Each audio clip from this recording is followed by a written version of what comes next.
Good morning, my friends. How are you? This is Kate with Time and Money Freedom from Agent Rising, my crooked sign in the back. Who cares, right? So anyway, I am going through a series this week of ways to maximize this amazing gift we've had from the calendar of 1 week between Christmas and New Year's, that we have a whole bunch of working days that we can actually spend a little bit of time focusing on being prepared for 2022 and finishing 2021 professionally strong, right? So treating our business like a business, looking at, as we have this week, ways that we can maximize our small actions that we're doing to make big results. And today I want to talk about financials, or as I like to call them, financials, right? And the reason I changed my mindset a couple of years ago, and I want to talk about this a little bit, was that I grew up in a family that was pretty poor, and I married a man whose family was pretty poor. We both had, we were poor in money, right? We're big, huge families, lots of love, lots of like amazing family, right? However, they just never, they did not have strong financial resources and did not train us to be good at money, right? So in my house, I remember the bill collectors knocking on the door and my mother being like hiding in the bedroom and leaving us 7 kids to tell them that no one's home. And I remember like the stress of trying to make ends meet. And so for me, and I'm just going to talk about myself. I'm going to leave my husband and his family out of this for now, because they handled money a little differently, a lot better than we did, but still not a business, but not in a business way, right? So I needed to learn everything about how to run a business financially. My first 10 years as a business owner, I followed this idea of abundance, which was as long as I made more and I had money in my bank, we didn't have to watch spending, right? We didn't have to watch where the money was exactly going. We didn't have to be smart about it. And so, of course, as everything rises, things fall. And then what happened with me, quite honestly, was that I got in a position where the incoming money was great, but my outgoing money and my outgoing financial commitments drained me right down. I had a huge overhead of payroll. And I remember someone saying that payroll is going to suck you dry. And I'm like, no, we practice abundance around here. We'll just make more. And I had all these ideas about just making more, right? So anyway, as I got through that part of my life, I started to say, I need to treat money differently. I need to have a different relationship with money. And it's funny, my business partner, Patty McCardle, says, she has a quote in my Rise training that is that, when I started to watch my money, I started to make money, right? And making money was fun. And I was like, it's fun. How about financials? So we called the money piece of the Rise training financials, FUNANCIALS. And it's funny, really critical thinkers, bean counter type people are like, I think you have a typo there. And I'm like, no, that's not a typo. That's what we want.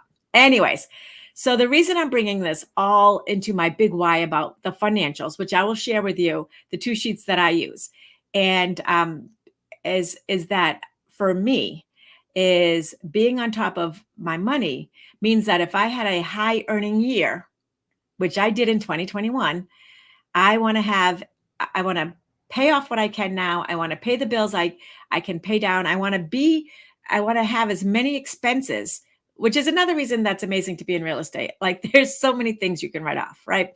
So I want to get my expenses as high as I can for the end of the year. If I have the money for it, right? I'm not going to go crazy on this. If I have the money in my bank account, I will pay off expenses.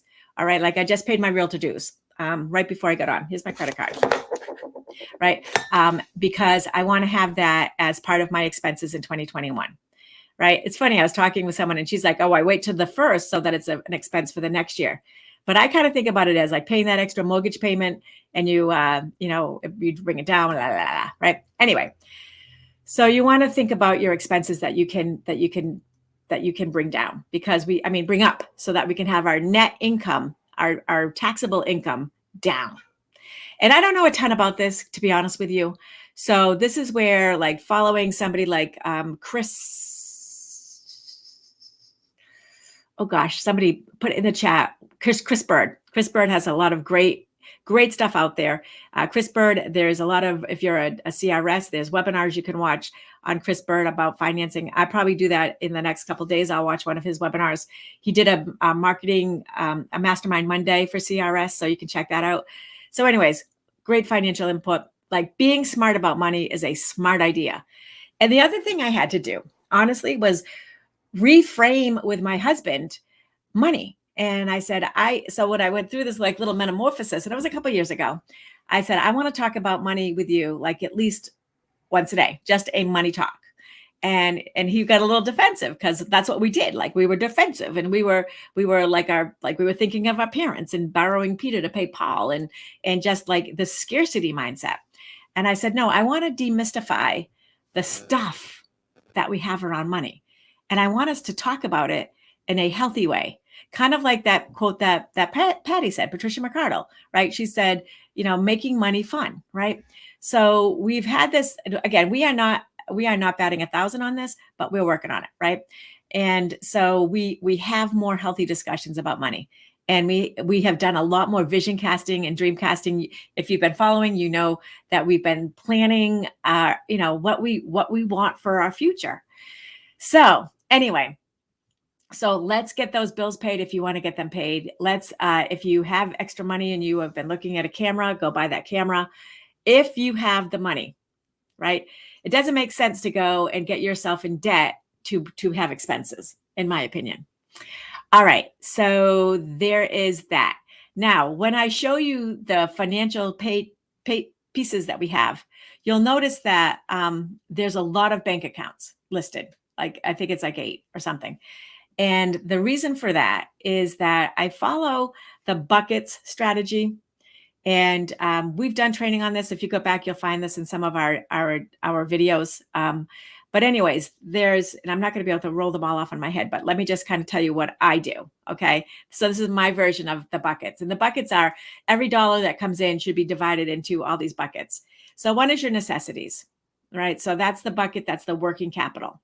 The next is your savings, right? And your savings should be like your no touch, right? They talk about this being like your golden egg, right? Your goose. This is your goose that lays the golden egg.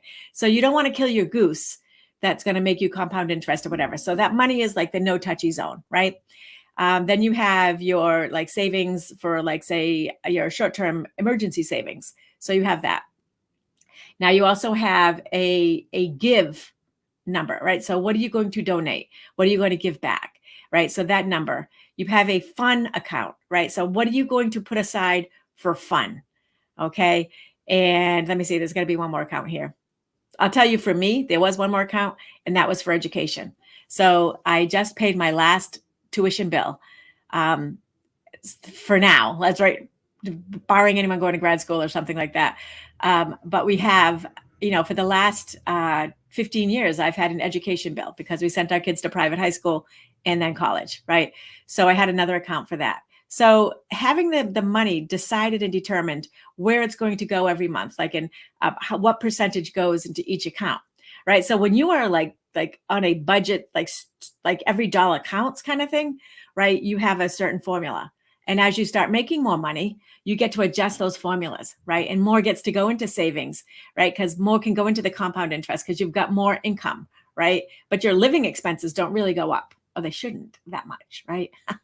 All right, your fun, right? So your fun, that sometimes your fun is just a tiny little fraction when you start. Same thing with giving, right? You got to give something. It's just universal, sending it out into the world that you are like reinvesting back into your world, right? Anyway, that's my money talk. I am, most people do not come to me for money advice. But you know what? What I will say to you is I have been up, I have been down, I have been smart, I have been foolish. I have had a lot. I have had none. I've had less than none. So I do know my way around picking myself up, dusting myself off, and moving forward. So maybe I'm not such a bad person to listen to about money. All right. So have an amazing day. Take a look at those finances, and you will see in the comments, I will put them in for your enjoyment. Thank you. Make it an amazing day. Bye bye.